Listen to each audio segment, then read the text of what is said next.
আমি Thai soup রান্না করেছি। থাই স্যুপের সাথে অন্থন খুব ভালো লাগে খেতে। আমি এখন অন্থন বানাবো। তো ফার্স্টে অন্থন বানানোর জন্য আমার প্রয়োজন হবে ডিম। আমি এখানে 2টা ডিম নিয়েছি। তো ফার্স্টে ডিমটা হচ্ছে আমি ফেটিয়ে নিব। আমি হাঁসের ডিম নিয়েছি, আপনারা ইচ্ছা করলে হাঁস মুরগি 2টা মিক্স করে নিতে পারেন। অন্থনের শীট বানানোর জন্য আমি এখানে চিকেন পাউডার ইউজ করছি, 1 চামচ চিকেন পাউডার। ভালো করে মিক্স করে নিতে হবে।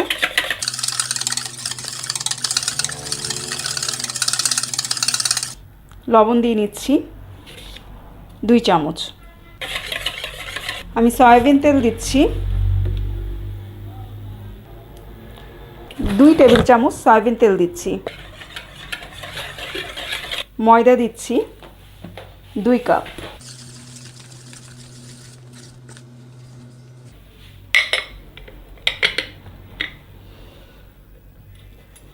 দেখেন কি অবস্থা আমার, তাড়াহুড়া করতে যেয়ে পুরা ছড়িয়ে গেছে। ভিডিওর পিছনেও অনেক কাহিনী থাকে, এইগুলোই হচ্ছে ভিডিওর পিছনের কাহিনী। যাই হোক, 1 কাপ কর্নফ্লাওয়ার। সব পরিষ্কার করতে হবে, তো পরিষ্কার করে আবার ভিডিওতে আসতেছি। তো এটা দিয়ে যতটুকু মেশানো দরকার ছিল আমার হয়ে গেছে। এখন হাত ইউজ করতে হবে, কারণ আপনি যত বড়ই শেফ হন আর যাই হন, আপনাকে হাত ইউজ করতেই হবে। এখন অল্প অল্প করে পানি দিব আর হচ্ছে এটাকে ময়ন করে নিব।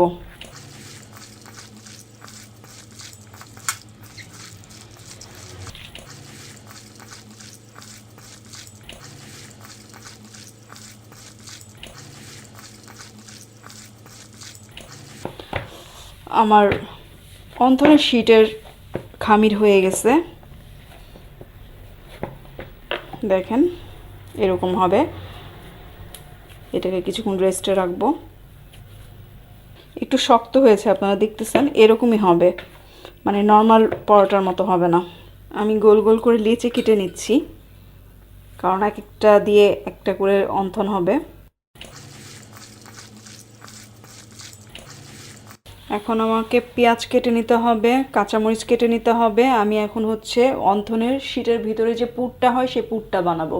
তো পুরটা বানাতে আমার লাগবে হচ্ছে চিকেন আর হচ্ছে চিংড়ি। তো আগে পেঁয়াজটা কেটে নেই। পেঁয়াজটা হচ্ছে ঝুরি ঝুরি করে কাটতে হবে।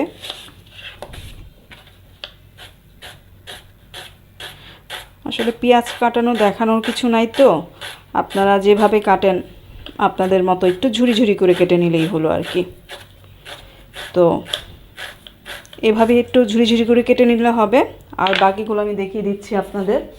আমি এখানে চিকেন আর চিংড়ি 2টাই হচ্ছে কেটে নিয়েছি ঝুরি ঝুরি করে। তো আমি এখানে চিংড়ি আর চিকেন ইউজ করছি। চিংড়ি আমি হচ্ছে কিমা করে নিয়েছি আর চিকেনও আমি কিমা করে নিয়েছি। পেঁয়াজ আমি এখন কিমা করে কাটবো চিকন চিকন করে, আর সাথে কাঁচামরিচ নিব। অন্থনে পুর বানানোর জন্য পেঁয়াজ কুচি নিয়ে নিয়েছি, আদা কুচি, রসুন কুচি, চিকেন, চিংড়ি,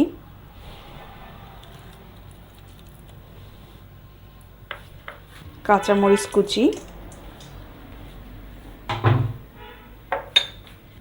গোলমরিচের গুঁড়া, লবণ, সামান্য সয়া সস 1 টেবিল চামচ দিয়ে ভালো করে মাখিয়ে নিতে হবে।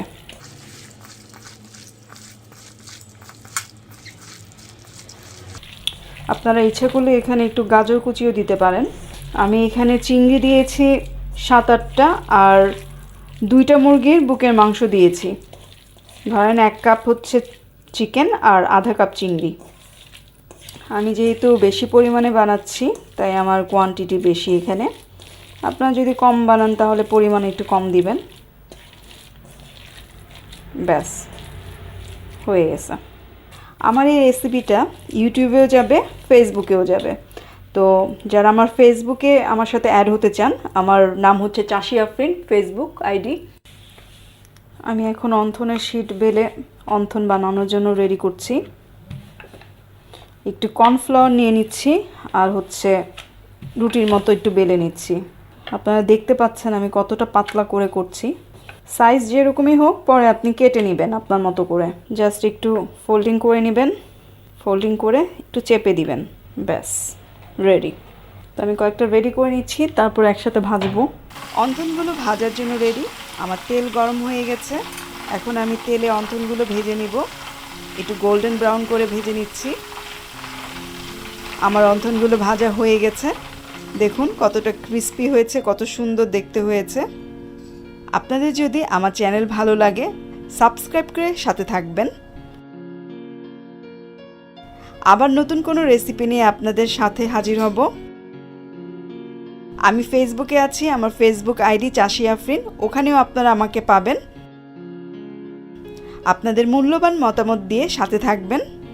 আবার কোনো নতুন রেসিপি নিয়ে হাজির হব। ধন্যবাদ সবাইকে।